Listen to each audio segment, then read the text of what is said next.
सौंदाणे तालुका मालेगाव येथे कासार दशमुखी परिवाराकडून 7 दिवस श्रीमद भागवत कथा कार्यक्रम संपन्न।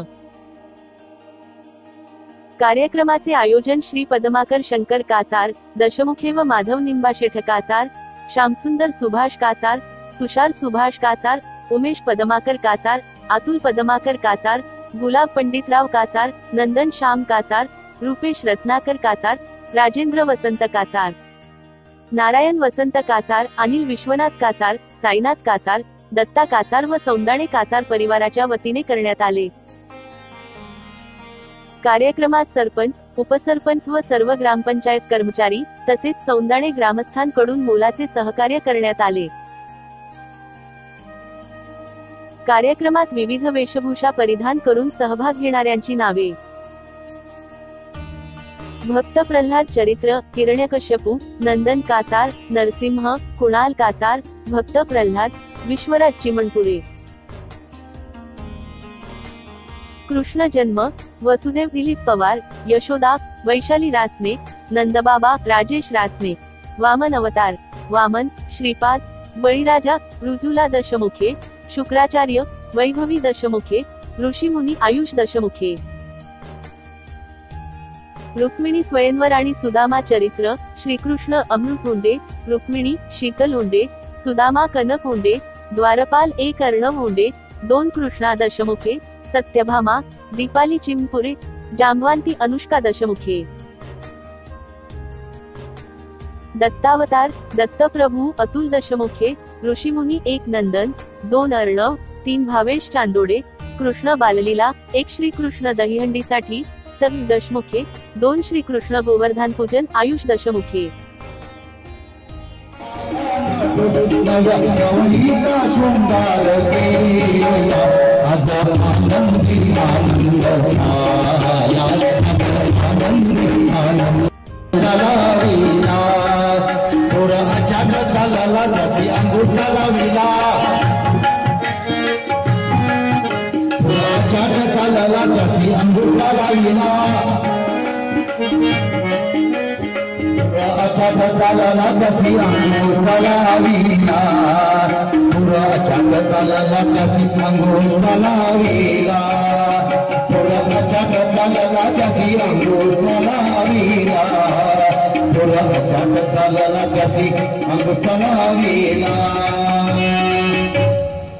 गोपाल कृष्ण भगवान की जय। गोपाल कृष्णाची झाकी सुंदर झाल्याबद्दल काय करायचं आपल्याला? आता सांगायचं कामच राहिलं नाही, बरोबर सगळं काम करेल। आणि मला एवढा आनंद होतोय, तुम्ही एवढा आनंद घेताय की मला वाटतच मी दशमुखे परिवाराने केलेला आहे कार्यक्रम भागवताचा। मला वाटलं सौंदाणे गावानेच हा कार्यक्रम आयोजित केला आहे। राधे राधे राधे राधे राधे राधे। आणि तुम्ही त्याच्यात इतके सम्मिलित झालेले की हा तुमचा सगळा सौंदाणे परिवार ग्रामस्थ परिवार आहे। आणि एक सांगतो, भगवान गोपाल कृष्ण तुमच्या गावावर कृपा केल्याशिवाय राहणार नाही। गोपाल कृष्ण भगवान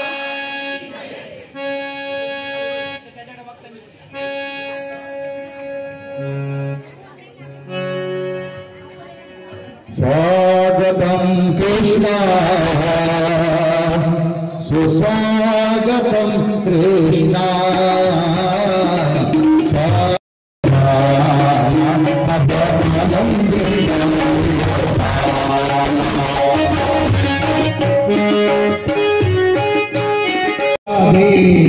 राधे राधे हो राधे राधे।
तू ज्याच्या चित्तामध्ये अडकली ना त्या परमात्म्याचं त्या संसारामध्ये चिंतन कर. तुका म्हणे निवांत राही पाहिले पाहे परतोनी आता कैसी जाऊ घरा नवे बरा हा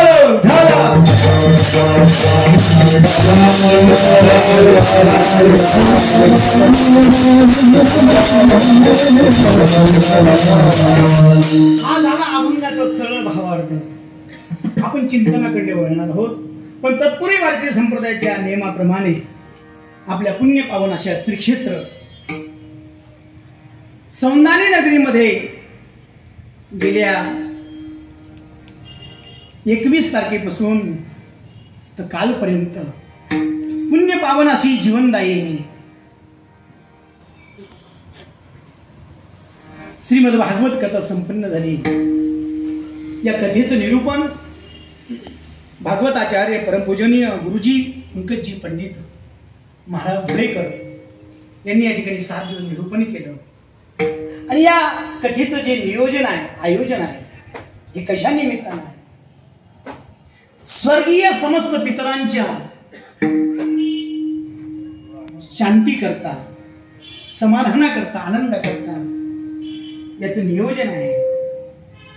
आणि या कार्यक्रमाचे आयोजक श्री माधवराव उर्फ निंबाशेठ अण्णाशेठ कासार, श्री पद्माकर शंकरशेठ कासार, श्री श्यामसुंदर सुभाष कासार, श्री तुषार सुभाष कासार, उमेश पद्माकर कासार, श्री अतुल पद्माकर कासार व समस्त दशमुखी कासार परिवार, सौंदाणे तालुका मालेगाव, विशेष मोलाचं सहकार्य समस्त भजनी मंडळ सौंदाणे, समस्त भजनी मंडळ, समस्त ग्रामस्थ मंडळ सौंदाणे आणि विशेष सौजन्य श्री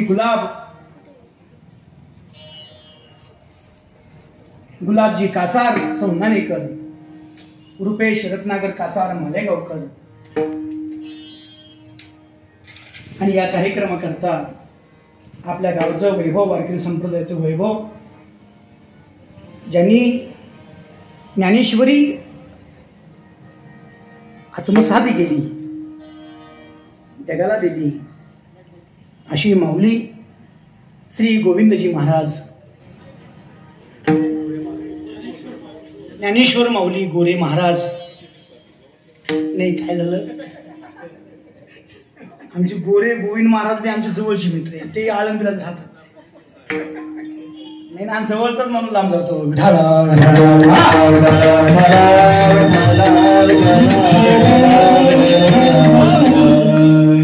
असे ज्ञानेश्वर महाराज माऊली गोरे आळंदीकर हे सुद्धा या ठिकाणी विराजमान आहेत. सगळ्यांनी महाराजांनी मला सुंदर वारकरी भोजनाचं निमंत्रण केलं होतं, माझ्या भाग्यात नव्हतं. धन्यवाद महाराज. नाही, मी इकडनं आलो नाशिक.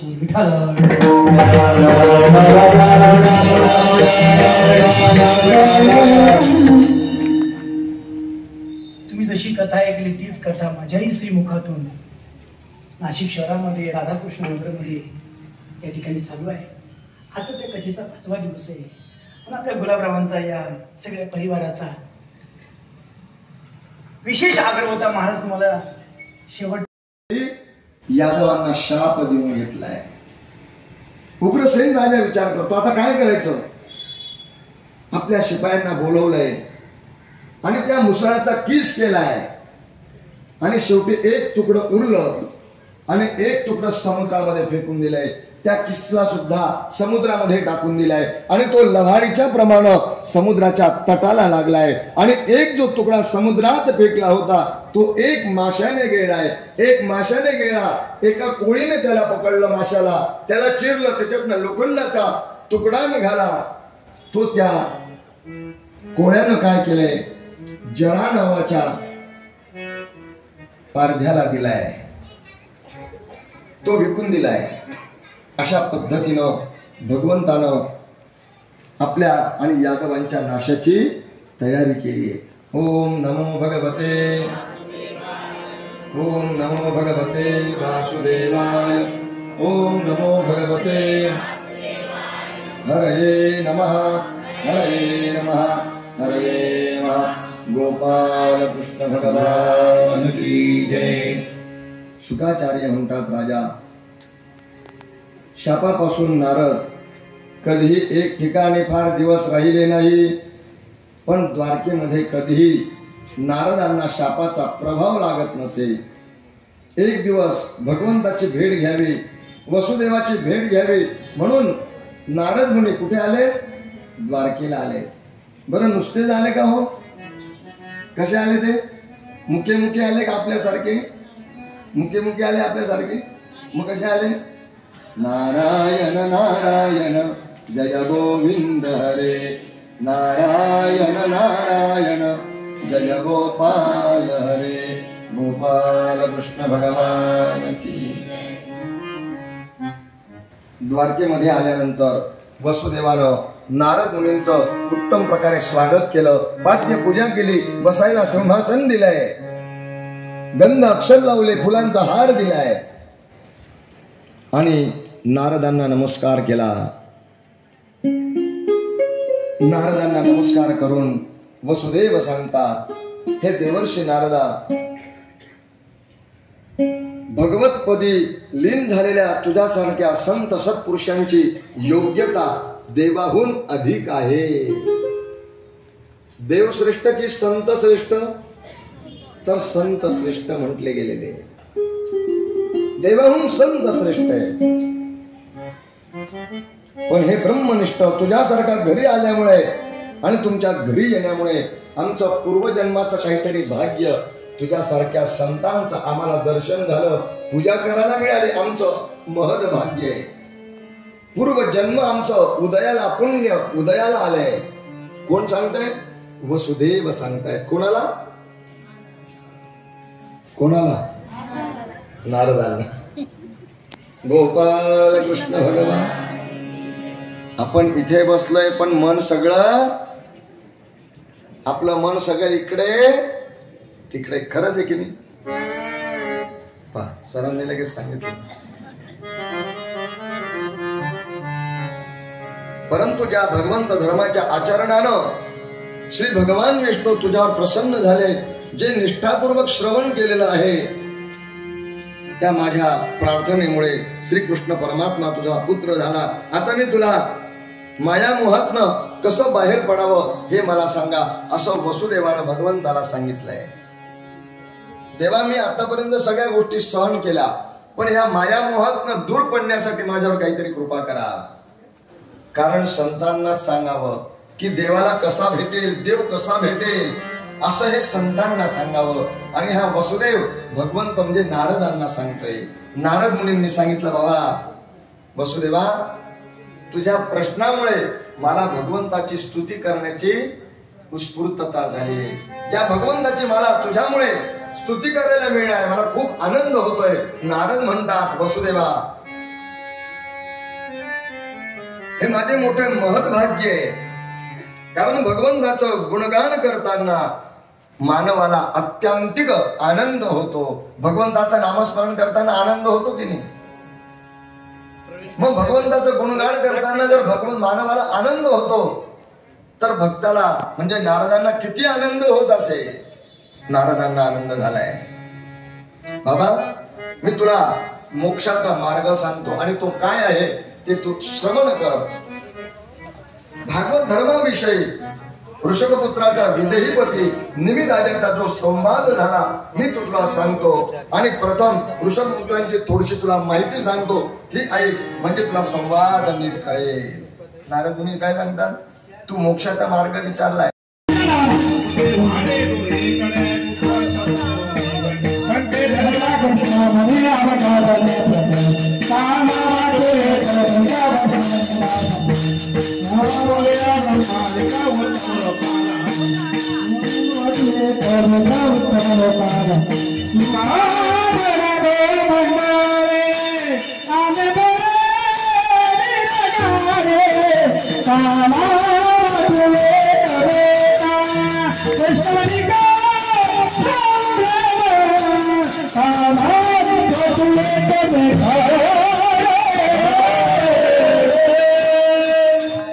विठ्ठल जय जय विठ्ठल जय